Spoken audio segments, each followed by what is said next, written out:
It would be one of the most complex machines ever built. It would take 10,000 people and nearly 5 years to build it. It would cost an estimated $5 billion. Success was anything but certain. The plane would contain more than 4 million parts supplied by contractors around the world. But would they arrive on time? Miss your first commitment and then things start to go wrong. And would they work? From a technical point of view, I would not put this back on the airplane if I had a choice. Nothing could be left to chance. 154. This would be the most tested airliner in aviation history. Eventually, lives would be at stake. There's an apprehension anytime you change technology. To make it all work, the company would reinvent itself from the inside out. And all of this would have to happen at a time when the world's airline industry was in recession. If the 777 were to fail, the company's future was at risk. Success would keep Boeing ahead of the competition for decades to come. This plane would be built to set a new standard for commercial aviation. This is the story of the building of a 21st century jet.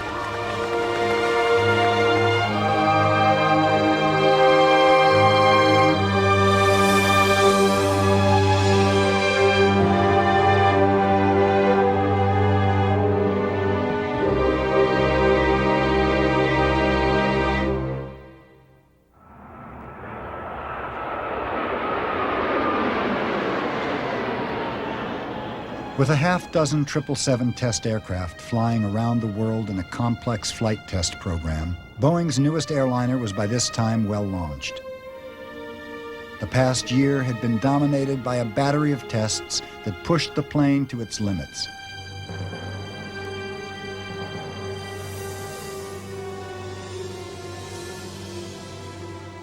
But the most extreme test of all was still ahead. In the interests of technology, one whole plane would be destroyed. The engineers needed to know if the 777 wings could survive the strongest forces that turbulence or bad handling could produce. They were also interested in whether the same wing design could be used on future, heavier versions of the plane. It would be a simple question to answer, using a plane specially built for the purpose. They would just attach strong cables to the wings and pull upwards until they broke.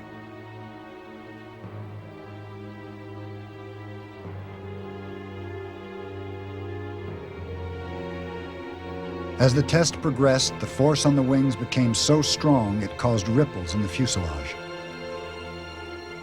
The engineers hoped that the wing would withstand 150% of the strongest forces it would ever meet in flight. They predicted a wing deflection of about 24 feet before the break. Main retention, we're now holding at 120% design limit load. We'll again make a loads check. It should be a short hold here.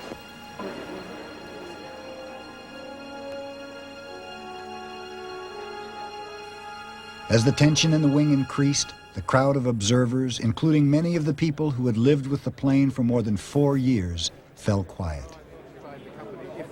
Low condition 15 and 75 seconds, starting the ramp now.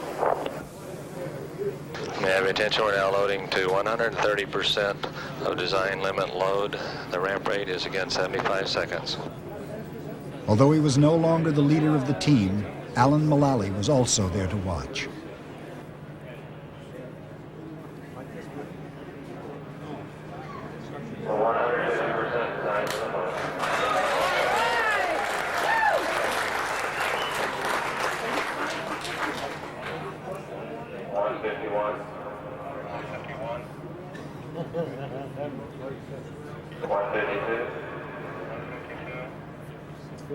Yeah, Phil's 153. 153.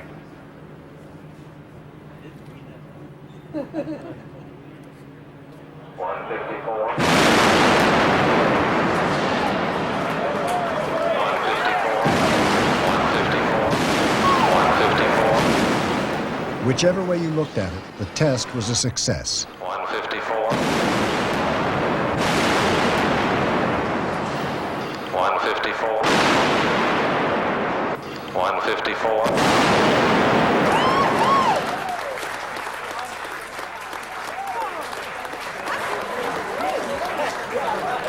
We did it. How are you? He's so fresh. The failure mode was, as predicted, compression buckling in the upper panels. We had the failure at about the location we predicted on the right wing. On this side, we didn't see the left wing very well, but the observers indicate that the fracture occurred there simultaneously in the same location. But anyhow, thank God it's over. Although the half-dozen test planes were flying all day, every day, United Airlines managed to persuade Boeing to lend them one for a night so they could film a commercial. They wanted to attract passengers, which was, after all, what plane making was all about. One of the things we really wanted to do was show the details of the plane, the features of the plane, the entertainment features, the roominess, the space. And we figured we needed to get somebody, something, some way of taking us through the plane. And as we were just kicking around ideas, and we thought, well, let's see, the plane's from the Pacific Northwest. What else, what indigenous thing of the Pacific Northwest would work? And we kind of both simultaneously said, Bigfoot. The process of putting the prosthetics on my face takes about 3.5 hours, and it feels like rubber glued to my face. But as you can see, it moves with every expression. I can be horrified, I can be happy, excited, and whatever I'm thinking, I'm suspicious of them around. The eyebrows move. Whatever I do, it immediately shows up.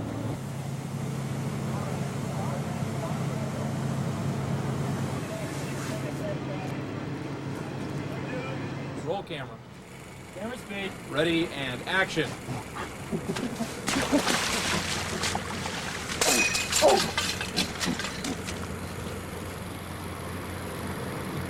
And cut. Perfect. Yeah. I like it.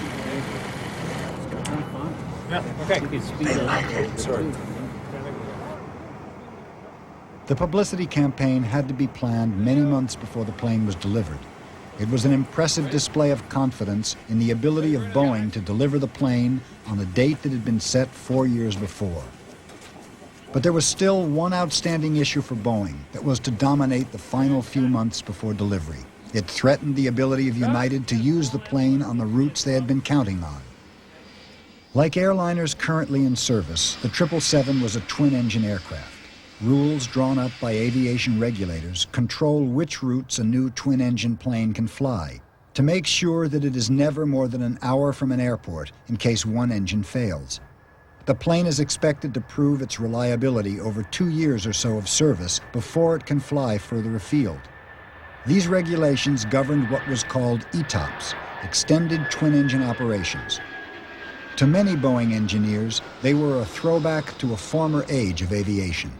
The original rule in the United States was drafted in 1953, the 1 hour restriction. And that rule was based upon the reliability of the piston-engine airplane. The broad spectrum of today's airplanes, and not just ETOPS airplanes, has engines that are at least 10 times more reliable than those engines, and an accident rate related to engines that's at least 60 times better. Boeing's target for the 777 was 180 minutes ETOPS. They wanted the Federal Aviation Administration, the FAA, to allow the plane to fly up to 3 hours from the nearest airport from the day it went into service, rather than 1 hour. These maps show what a difference that would make to the routes the plane could fly. The dark blue areas are forbidden airspace to a 60 minutes ETOPS plane. They are further than an hour from the nearest airport. Only with 180 minutes ETOPS is a large twin like the 777 free to fly almost anywhere its owners want. Boeing wanted 180-minute ETOPS from the moment the plane was delivered to customers. They proposed to the FAA that they set aside one whole plane to take on 1,000 cycles of test flying, with a cycle being takeoff, cruising for a certain period of time, and landing. This would simulate 1,000 scheduled flights, more than a year's worth of commercial flight time. When they discussed this plan with the pilots' union, the initial reaction was skepticism. As a group, we're rather conservative because we do sit in the front end, and we're going to experience whatever happens, we're going to be there. So we tend to be very conservative, and we will almost categorically get up and say, we're not sure about this. That's just a good answer for us. But after that, we were asked to participate in the process, and they, being the FAA, Boeing, came to us and said, what are your objections? And we said, well, gee, we don't want to go out there with an untested product. And they said, well, what would make you feel comfortable? And that kind of dialogue went on. So when somebody asks you that, and they ask you what your hesitations are, and they're willing to say, well, we'll do this, how's that? Then you can come to a feeling that they're trying to do what's right. It used to take almost years to accumulate this. Boeing was so successful in persuading the FAA to consider this new method of certifying the plane that there were accusations that the FAA was not being tough enough on the company. The perception that the regulatory authorities, and the FAA in particular, are too cozy with the Boeing company is one of the most flawed perceptions that I've ever seen. The people who believe that were not here when we had long, drawn-out dialogue over how to resolve certain issues. The FAA was extremely rigorous in terms of making us perform, and they allowed us no slippage whatsoever in terms of performing to the objectives that we originally set out or stated. We set a series of safety requirements in place that provided hurdles that were very, very difficult to climb. We required Boeing, for example, to go back and look at every single engine shutdown that they'd ever experienced, and every in-flight diversion that they'd ever experienced, and then analyze why that happened, and then tell us what, in fact, they were doing to design that problem out of this airplane. In addition to that, normally we look at twin-engine airplanes, in fact, any airplane, as being a fail-safe airplane, in the context that if the engine fails, the flight is still safe. In this airplane, we went one step further. We said, you must design it so the engines don't fail. And then, if you get it wrong and an engine does fail, protect the diversion so that you have no problems with regard to safety. In early January 1995, WA-4, the ETOPS plane, set off on a trip to a remote airfield in Glasgow, Montana, to carry out the cold weather portions of the ETOPS cycles. We'll see you later. 004, good day, sir. The flight test team would gather data on every aspect of the plane's performance to be compiled into a report for the FAA. There's a plan of 1,000 cycles, and each cycle has a characteristic. It'll have a temperature, ambient type of temperature that existed at takeoff, a cruise altitude, cruise segment, and then a landing at a destination. Some of them are relatively elaborate, but a lot of them are very plain vanilla, just like an airliner or an airline would use on revenue service. The plan called for an hour-and-a-half trip to Glasgow and then straight into the first group of flights that same afternoon. But the weather took a turn for the worse. Fog covered Glasgow Airport, and it looked as if the pilot might have to go around once or twice before he'd be able to land. I'll stay primarily on instruments, approaching decision height. I'd like you to concentrate on the runway. Let me know if you see the runway. All right. Okay, you're going to call approaching minimums and decide at minimums, okay? Okay. If I haven't called landing, then it's automatic go around. Ready to go.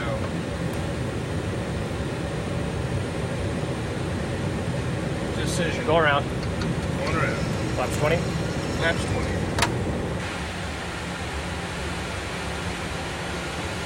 Decision. Go around. Going around. Nothing out there. Flaps 20. Flaps 20. Now we're going around.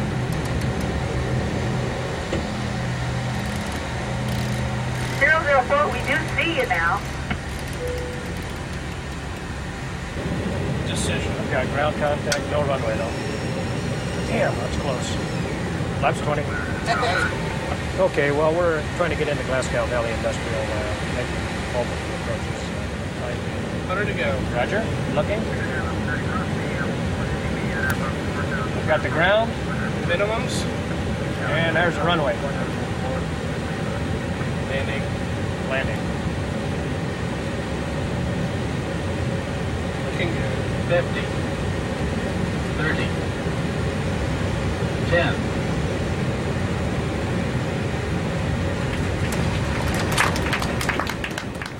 The plane was an hour and a half late, but that didn't matter as much as the fact that the fog might get even worse. That could mean taking off to start their cycles and not being able to land again. There was also the problem of the cold weather, the very reason they'd come to Glasgow. Right now there's a number of taxiways that are closed because we haven't snowplowed them yet, but we'll be working on that when you guys are up in the air. Please call in about 15 minutes before you're going to land so that, and all the time, so we can make sure the runway's clear. And we have to do an animal check to make sure there's no deer or animal on the runway at night. So we'll run a truck down the middle of the runway before you land.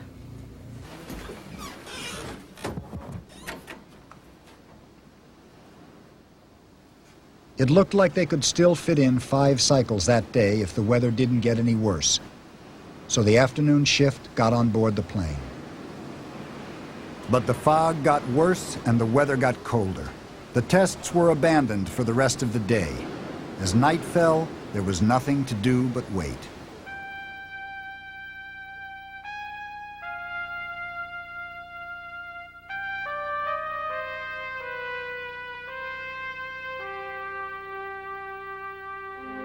The following morning, the weather had improved enough for the tests to begin. They completed 5 takeoffs and landings by noon. In the coming weeks, the 777 would have to do this another 900 times without any major problems if Boeing was to convince the FAA to grant the urgently needed 180-minute ETOPS.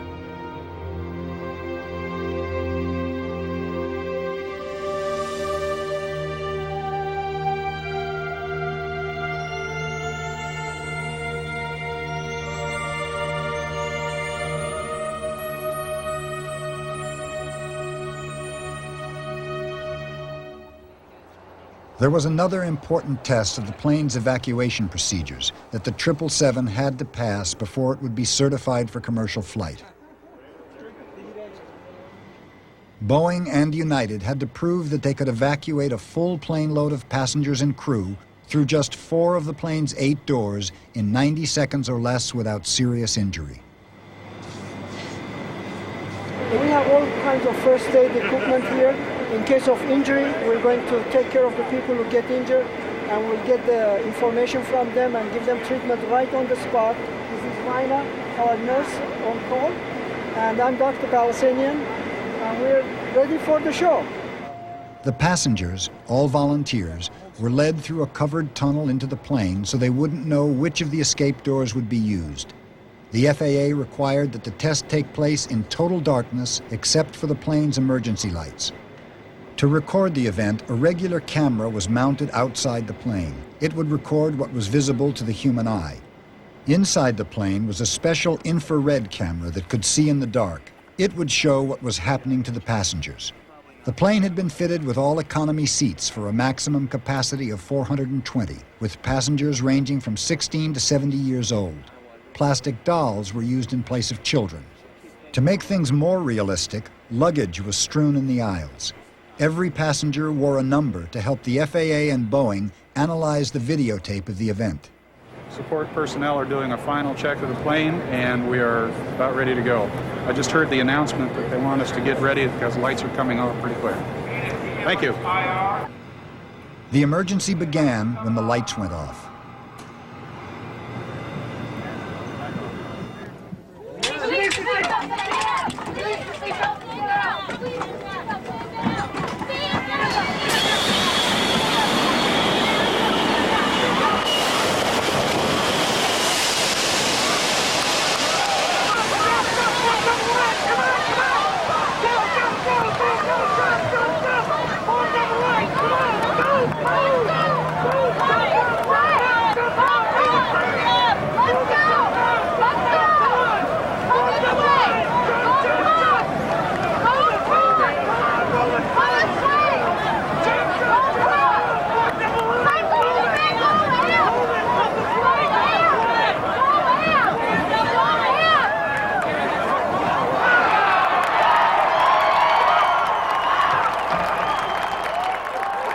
a good time, don't you? Yeah. About 84 seconds. Way to go, team! Fun, actually. Yeah, good.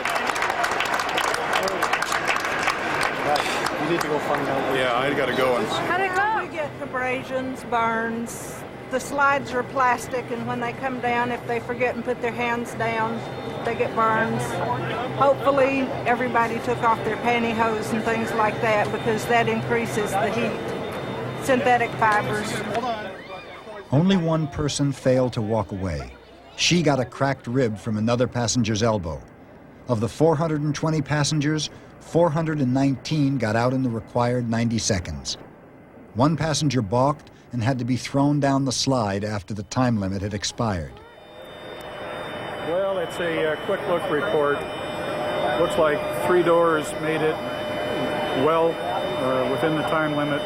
One person appeared to be a balker at door 4, and so there was the last person had a big gap, so we'll have to go look at the film on that. The plane's evacuation procedures were eventually certified for 419 passengers. If an airline later decided they wanted to squeeze in one more, the test would have to be repeated. Boeing was reminded of the scrutiny they were under when local news shows highlighted a problem that had occurred on a test flight. Emergency vehicles surrounded this 777, the pride of thousands of Boeing workers, after the plane made an emergency landing at 3:21 this afternoon at Boeing Field.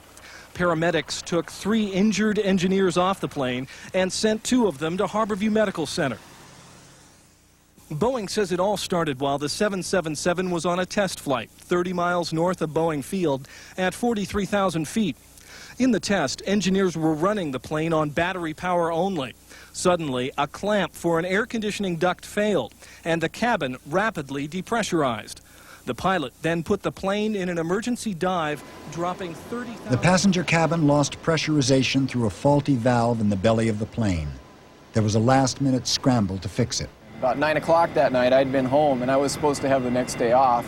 My boss called me up at 9 o'clock and said, "Oh, by the way, would you mind coming in and go to work tomorrow?" And we pretty much worked the weekend to get the understanding of the problem and to figure out our plan. An air conditioner off to the right was pushing cooled air into the cabin through a valve on the left. This clamp came loose and the air in the system rushed out downwards. The valve slammed shut to prevent the cabin air escaping. But at that height, the pressure difference was so great that the valve flap broke and the cabin depressurized. When the airplane landed, this duct was, this coupling was off, this coupling was off, and this coupling was off, and this whole part was jammed up against the lower surface of the wing, and the flapper itself was at the back of the pack. So when we opened the pack door, it fell out of the airplane. The same clamp failed the previous day on a flight to Hawaii. The plane was at a lower altitude, so the damage was not as great. Miscommunication played as big a part as engineering when the team tried to find out whose fault it was. That's a real tough one to answer because I think it's really a combination because we, Boeing, set down the requirements and then our suppliers go about showing us how they're going to meet our requirements. And this is one that they said they would meet our requirements, and they did. And I guess right now I'm not sure. I think it's kind of a little bit of we didn't understand what they told us they were going to test, and they didn't quite understand what we told them we wanted. And so it's kind of a two-way street. It's really hard to say that our supplier was at fault or we were at fault. It's really, I think, a combination of the two. The FAA restricted the other test planes to 25,000 feet until Boeing had redesigned the clamp and the flap. A month before delivery, the 1,000 cycles tests were in the 900s, and WA-4, the ETOPS plane, flew to Hawaii. The remaining cycles would be flown by a crew from United Airlines to show the FAA they could operate and maintain the plane on a schedule. Captain Wally Tweeden arrived to fly the plane back to Washington, D.C. to find that WA-4 had been delayed on its previous leg. It's doing at 2014. We're going to try for a 9 o'clock departure. Okay. The plane landed at 8:10 on a tropical Hawaiian evening. In the week since the cold weather tests in Montana, it had crisscrossed the United States, through a range of climates, taking off and landing at dozens of airports. Every aspect of the plane was put to the test, not only the engines, but the environmental control system, emergency oxygen masks, fire extinguishers, and the all-important fly-by-wire computers that had caused so much concern the year before.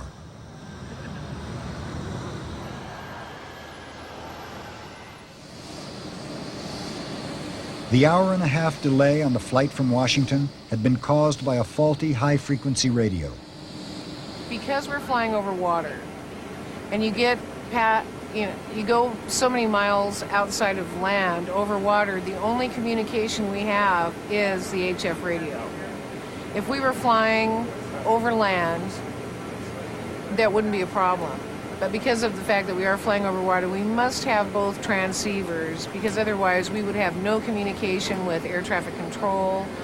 We could not radio in our position and update our position as we progress across the ocean. So that is why the HF radio in this particular situation is so important. Problems that developed during the ETOPS cycles wouldn't necessarily disqualify the plane. What was important was how the airline dealt with them. United had hoped for a quick turnaround to make up some of the lost time, but 2 screws on the radio antenna refused to budge, and the whole process took a lot longer. While the antenna was being fixed, another problem reared its head.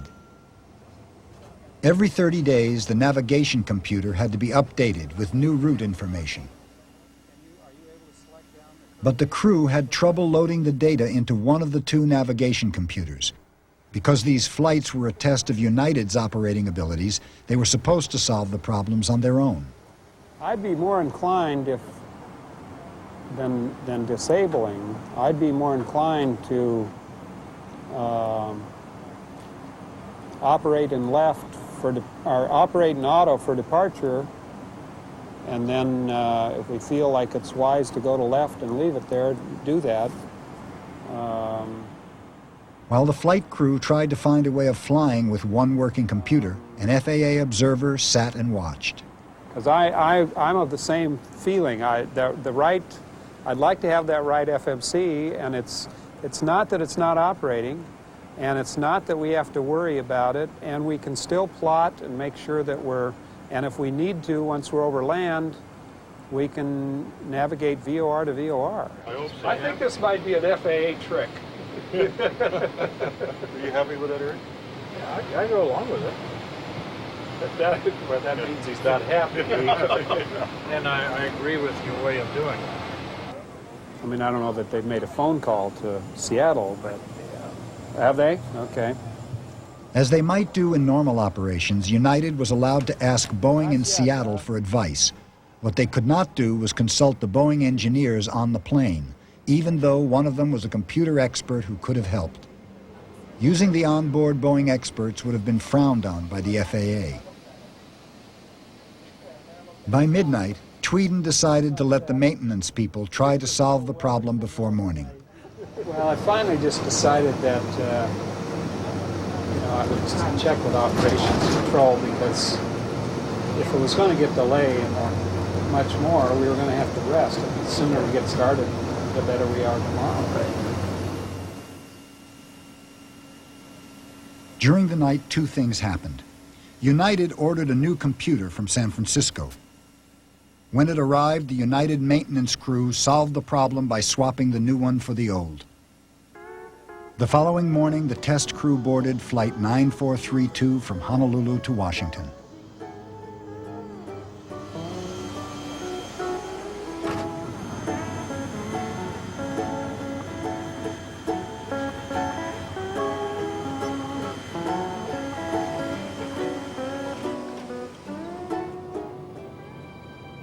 The plane was 15 hours late, but lateness was not a disqualification for the 180-minute ETOPS. United and Boeing believed that the previous night's problems, typical of everyday flight, had been handled effectively. Tweeden, who was in charge of the plane, seemed relatively unconcerned about being monitored by the FAA. Since they're who grant the ETOPS authorizations, 180 minutes is what we're hoping for and planning on, and what the program is designed around. So the FAA needs to be able to determine that our procedures and the way we use the aircraft will justify that authorization. So that's primarily their role at this point. We get on with them fine, and frankly, we work together. In fact, before I came up here, we were discussing a couple of items in the manual to address and some things like that. You know, they have an interest in making sure this, at least making sure that the authorization they grant is justified by the performance during these cycles. Lunchtime was a test of the plane's galley and meal service. The meal was less than a complete success. Wow, look at this one. The galley ovens overheated, melting the containers for the mixed nuts.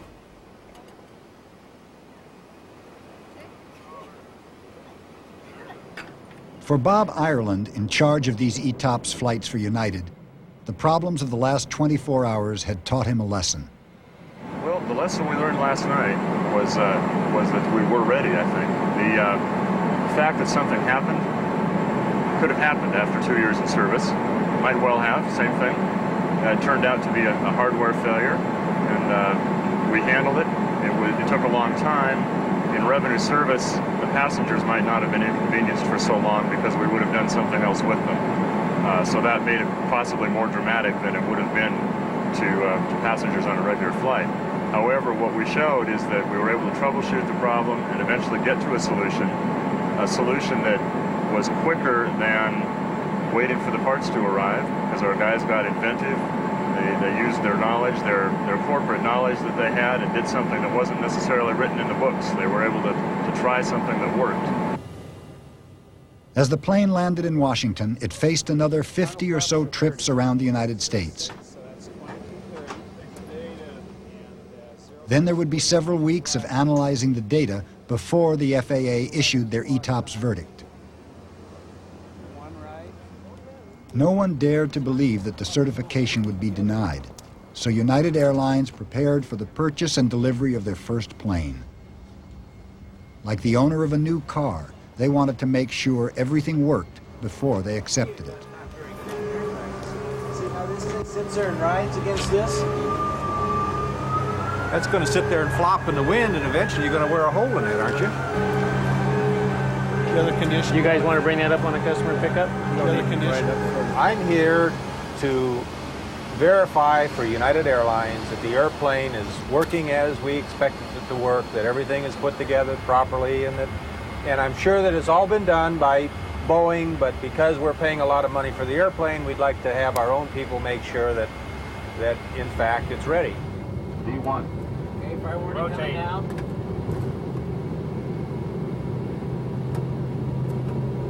Positive climb gear up. Positive gear coming up. 200 feet to oral. Boeing 006 heavy experimental. Once in the air, United's quality assurance inspectors got to work. Every element of the plane's interior was checked, and Boeing would be required to fix any mistakes before delivery. Faults and problems were marked with red tape. Our test pilot up there is accepting the airplane from the standpoint of how well the airplane flies, the system operations in flight, etc. We kind of buy back the airplane on the ground in terms of how do the systems functionally check, are they operating the way they should operate, is the cabin what we expect, is the noise levels within expectations, the windows aren't fogging up, the carpets are laid flat and everything like that.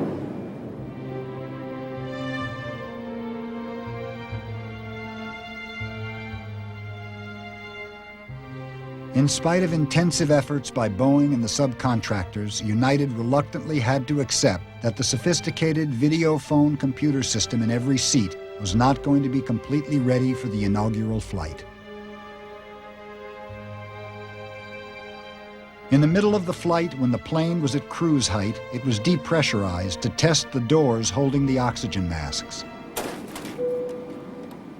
The masks themselves weren't meant to come down, but several did. Repacking these things is quite a job, so we don't want all the doors to open. So they put these little red things in there to hold it, and then obviously this one just wasn't latched. The red thing wasn't in all the way. Those are something that are all removed before delivery of the airplane. And then, if you ever have this happen in front of you on a real flight, you pull hard on the mask. When you pull on the mask, it pulls a little key out right here that starts the oxygen generator. So you don't ever try to use the masks when they're hanging here like this, so nothing's coming out of them. Pull them down, and that starts the oxygen to flow. It's what the flight attendants tell you that nobody listens to before every flight. The complex flight deck was equipped with a huge range of warning systems that alerted the pilot when he was in a dangerous situation. Captain Peterson tested them one by one. See, I was going to go full cold right here and do all that stuff. If the plane got into a stall, one of the most dangerous situations when it was flying too slow to generate lift, there was a warning device called a stick shaker. A stick shaker is something that shakes a stick to tell you, hey, it's time to speed up. You're going too slow. And in this test, not only are we checking the speed at which that works, but because of this airplane and the automatic systems, there's a lot of other protections that as we do it, we're checking. And if you keep negating all that and you force it to go slower, eventually you get the stick shaker that shakes the whole stick, and you can hear it, you can feel it, and it says, you're going too slow, speed up. 118.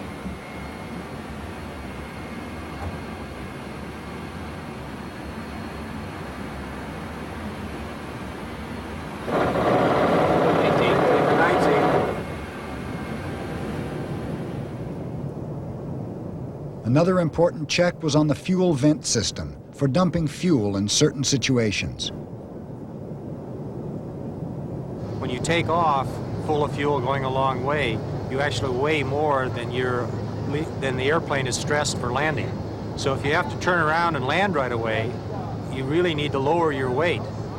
So the only way we can do that is to jettison fuel. After a couple more hours of flying, including practice landings, the United team met to tell Boeing whether they would accept the plane or not. A Boeing pilot ran down the list of problems, or squawks, that United had uncovered. Basically a real clean airplane up front. We have 3 squawks. First one, using the airplane supplied headsets, and without keying the mic, we have an audio feedback heard whenever talking. And that just depends on how heavy you're breathing on the mic or not, and it may relate to that specific headset. Okay, second one, first officer's windshield wiper fluttering at high airspeeds. We didn't notice it during the first couple of times we were at high speed, but finally coming back across the mountains, it let go. And number 3, 3 latches on the ADP access door were open after flight. Really clean airplane. United have anything like to say about the back end? We certainly noticed a significant improvement in the cabin noise levels between this and WAF 4. A number of us have been flying out on WAF 4 last month during EVIP, and big improvement noticed in the flight. The lavatory at door 4 left, and flush it, it just sounds like a hurricane. I mean, it's much louder than all the other ones. It sounds like there's some sort of adjustment can be made on that that anyone can recognize on the ground. Is that on one of your pickups? Did we write that? Yeah. If that's it, I guess I'll make the unprecedented step of actually checking the customer acceptance off on this. Probably the first time in history. All right.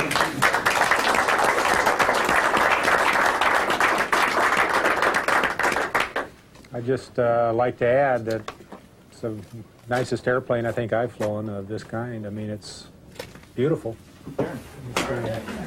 Somehow, French pastry seemed like too mild a way to celebrate the first Boeing plane ever to be accepted first time by a purchaser.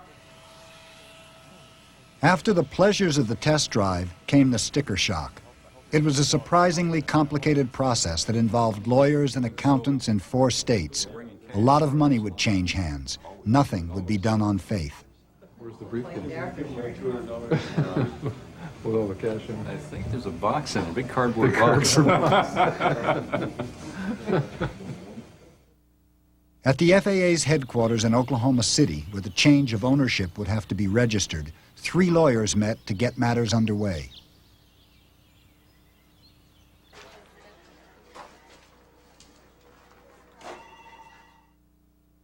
At Citibank in Delaware, where United and Boeing had accounts, the transfer of $100 million or so would take place.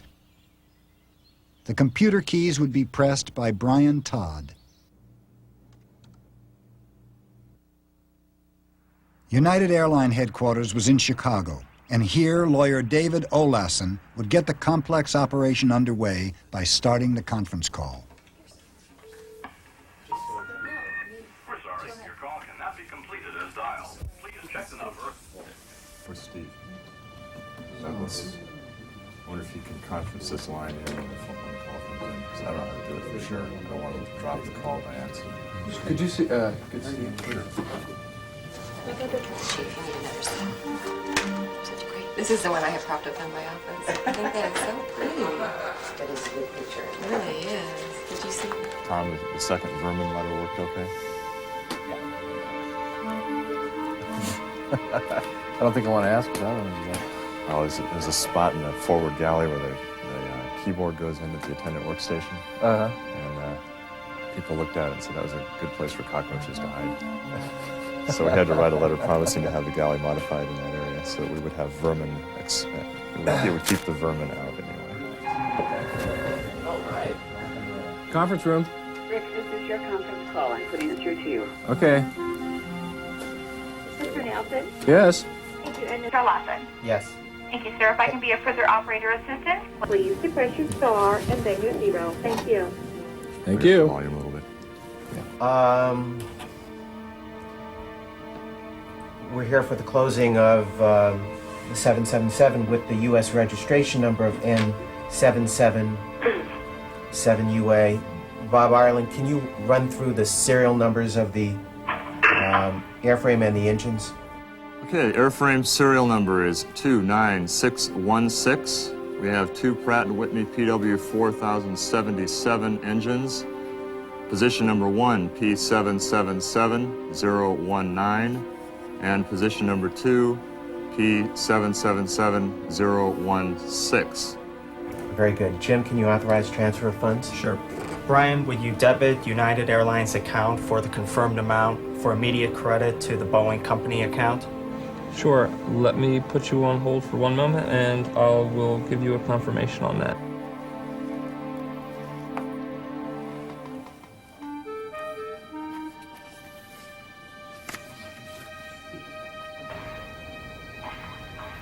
In each closing, they have outside the room, they have the name of the airlines.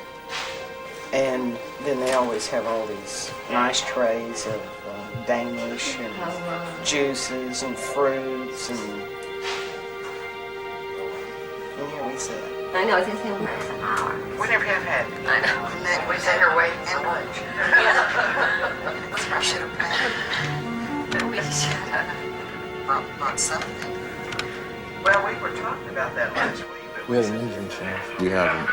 wouldn't allow that. David? David? David, Yes, I'm here. and for the benefit of the folks at Oklahoma City, the receipt from which I was reading had a misprint. The airframe serial number is 26916. That's much That's better. what we have on the bill of sale. That's what we have here. It's correct on the registration application. It's just wrong on the receipt, so we'll get these receipts reprinted. Okay. 26. Thanks, Joe. Yeah, it's not really even Well, heard that's what I that. thought. I didn't hear the first 2 digits. 26916. That 296, that's only 3,000 down the line from this one.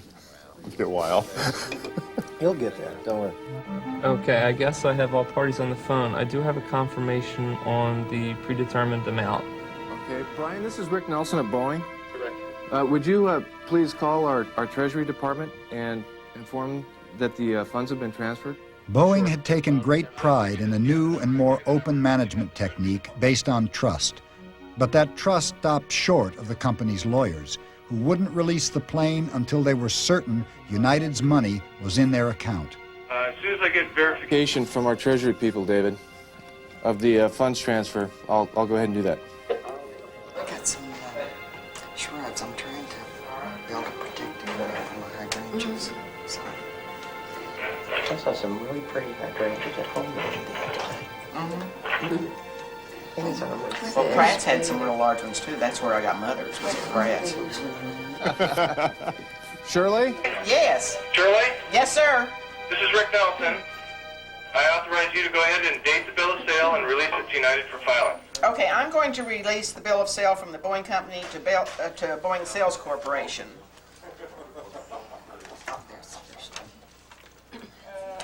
You will then release it to United Airlines?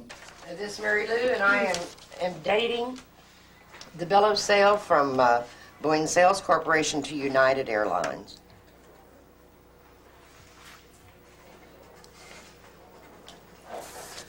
And I have now released that bill of sale. Thank you, Rick. Thank you, Shirley. Patty Hansen, will you? Please date the aircraft registration application and file it together with the bill of sale. Okay.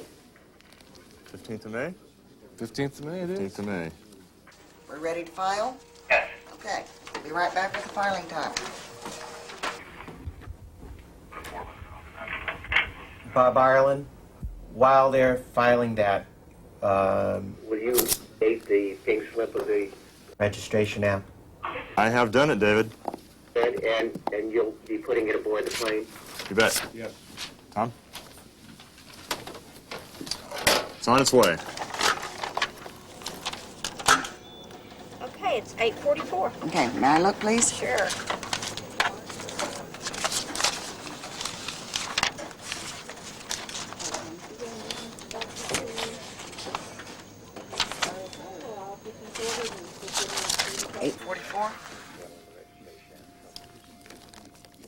David?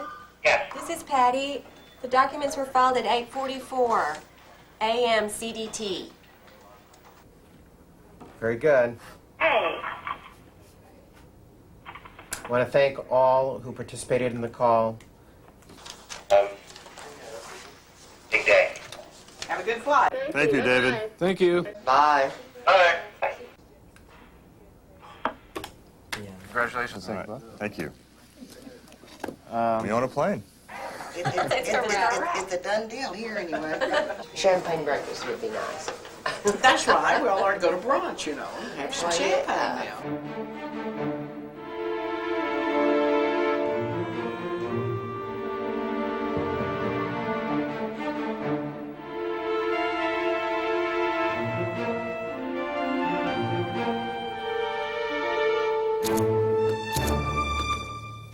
It only remained for Boeing to hand over to United the key to their first 777. Certainly not least, on behalf of the Boeing Company, I'd like to present to you the key to your brand new 777 aircraft.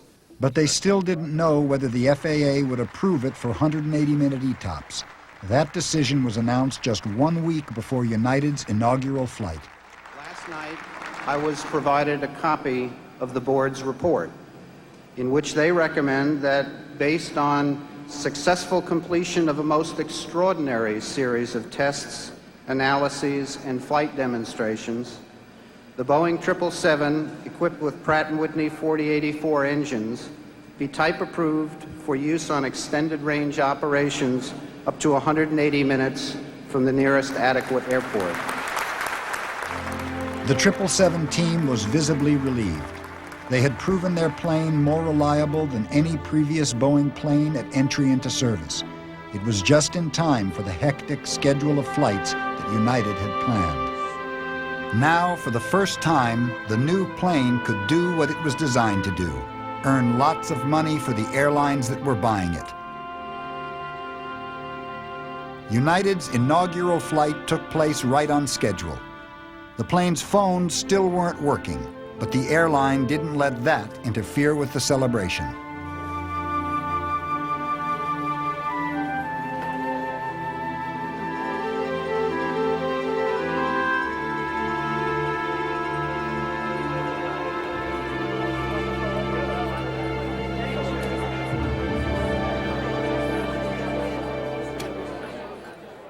Due to the English pronunciation of inaugural, at least one American passenger thought this was going to be an all-girl flight.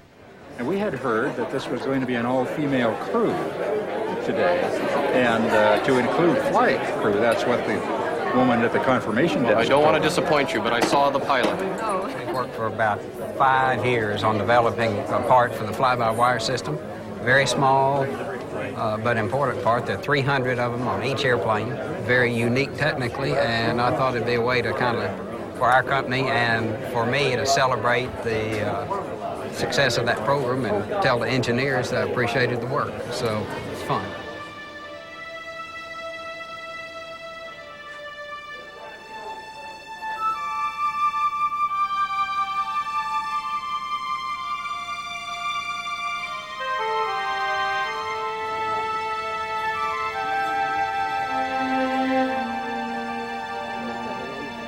Good morning.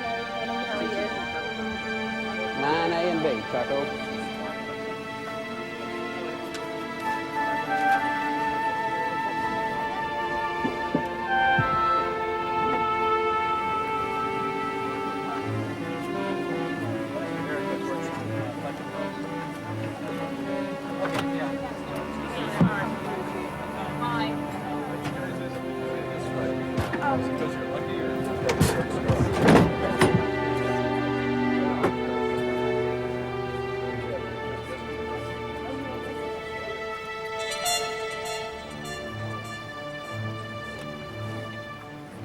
There are 8 exit doors on the 777, 4 on each side of the airplane.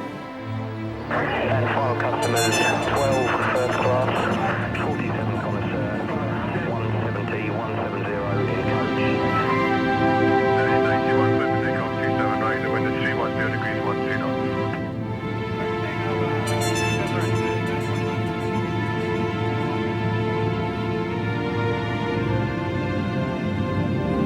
Good looking pair of engines there, United. Yeah, it's a really nice plane. Nearly 5 years earlier, United Airlines had launched Boeing on the path of building the 777 by committing in advance to buying it.